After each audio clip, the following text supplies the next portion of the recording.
नमस्कार। आपका व्रत कथा चैनल पर स्वागत है।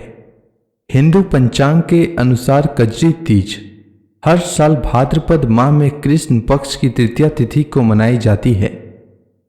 इस साल कजरी तीज 14 अगस्त को है। इस दिन सुहागिन महिलाएं अपने पति की लंबी आयु के लिए व्रत रखती हैं। कजरी तीज के दिन भगवान शिव और माता पार्वती की पूजा की जाती है। इस दिन माता पार्वती और भगवान शिव की पूजा करने से पति की आयु लंबी होती है। साथ ही सुख समृद्धि की प्राप्ति के साथ सभी मनोकामनाएं भी पूरी होती है। मान्यता है कि इस दिन पूजा के दौरान कजरी तीज की व्रत कथा का श्रवण करना चाहिए। तो आइए श्रवण करते हैं कजरी तीज व्रत कथा। पौराणिक मान्यता के अनुसार एक गांव में एक ब्राह्मण रहता था जो बहुत गरीब था। उसके साथ उसकी पत्नी ब्राह्मणी भी रहती थी। इस दौरान भाद्रपद महीने की कजरी तीज आई। ब्राह्मणी ने तीज माता का व्रत किया। उसने अपने पति यानी ब्राह्मण से कहा कि उसने तीज माता का व्रत रखा है, उसे चने का सत्तू चाहिए, कहीं से ले आओ।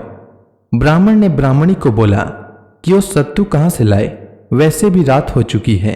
इस पर ब्राह्मणी ने कहा कि उसे सत्तू चाहिए, फिर चाहे वो चोरी करे या डांका डाले, लेकिन उसके लिए सत्तू लेकर आए।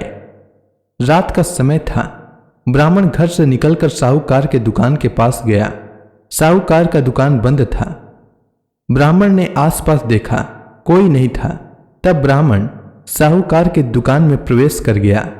उसने साहूकार की दुकान से चने की दाल, घी और शक्कर लिया और 1.25 किलो तौल लिया। फिर इन सब से सत्तू बना लिया। जैसे ही वो जाने लगा, वैसे ही आवाज सुनकर दुकान के सभी नौकर जाग गए। सभी जोर जोर से चोर चोर चिल्लाने लगे। इतने में ही साहूकार आया और ब्राह्मण को पकड़ लिया। ब्राह्मण ने कहा कि वो चोर नहीं है, वो एक गरीब ब्राह्मण है। उसकी पत्नी ने तीज माता का व्रत किया है, इसलिए सिर्फ वह 1.25 किलो का सत्तू बनाकर ले जाने आया था।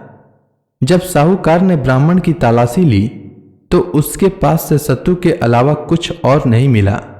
उधर चांद निकल गया था और ब्राह्मणी सत्तू का इंतजार कर रही थी। साहूकार ने ब्राह्मण से कहा कि आज से वो उसकी पत्नी को अपनी धर्म बहन मानेगा। उसने ब्राह्मण को सत्तू, गहने, रुपए, मेहंदी, लच्छा और बहुत सारा धन देकर दुकान से विदा कर दिया। फिर सबने मिलकर कजरी तीज की पूजा की। जिस तरह ब्राह्मण के दिन सुखमय हो गए, ठीक वैसे ही कजरी माता की कृपा सब पर बनी रहे। तो प्रेम से बोलिए कजरी माता की जय।